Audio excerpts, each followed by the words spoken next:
এইগুলোর খাওয়া দেখলে আপনারা আবার ভয় পেয়েন না। এমন একটা ভাব করে এরা কাচ্চি খাচ্ছে, মনে হচ্ছে বাপের জন্মেও এরা এগুলো খায় নাই। দেখেন অবস্থা কিরম কিরম করে বড় বড় গাল করে দাঁড়ায় দাঁড়ায়, বসারও মনে হয় যে টাইম নেই। যাই হোক, আসসালামু আলাইকুম। শুক্রবার আমার হাত ভাঙা, তো এই একটা অজুহাত, এই যে আমার স্বামী সাহেবের সে পোলাপানের অজুহাত দিয়ে এই যে রাজ্যে কিন্তু কাচ্চি কিনে নিয়ে চলে আসছে। তো যাই হোক, আমি একটা প্যাকেট খুললাম যে আপনাদের দেখাবো যে আসলে এর ভিতরে কেমন কি মাংসের সাইজ দিছে, বা মোটামুটি সুন্দরই হবে আমি জানি, কারণ একটু বোঝাই যাচ্ছে, ওপর থেকে একটু দেখা যাচ্ছে। এই যে এই পুচকিটা কিন্তু আমার আসলে অতটা খাওয়ার প্রতি আগ্রহ নেই। কি মনে হয়েছে সে দৌড় দিয়ে এসে দাঁড়ায় পড়ে প্যাকেট নিয়ে লেগে গেছে।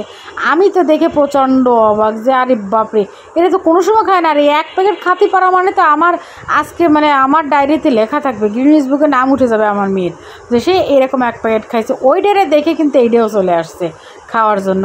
ভদ্রতার খাতির একটা প্লেট নিয়ে এসে, যেই দেখছে আমি ভিডিও করতেছি সেই প্লেট বাদ হয়েছে, আগেই মুখ মারা শুরু করে দিচ্ছে। প্লেটে নে ভদ্রভাবে বসে খা, তা না, মানে সময় নেই। আগে মনে হচ্ছে ওর প্যাকেটটা নিয়ে কেউ দৌড় দিবে।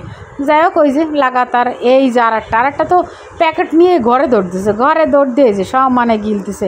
আমি যেই ক্যামেরাটা ধরছি দেখো কী অবস্থা। যাই হোক, সবাই আমার বাচ্চাদের জন্য দোয়া করবেন, আমার হাতটা যেন সুস্থ হয়ে যায়। আল্লাহ হাফেজ।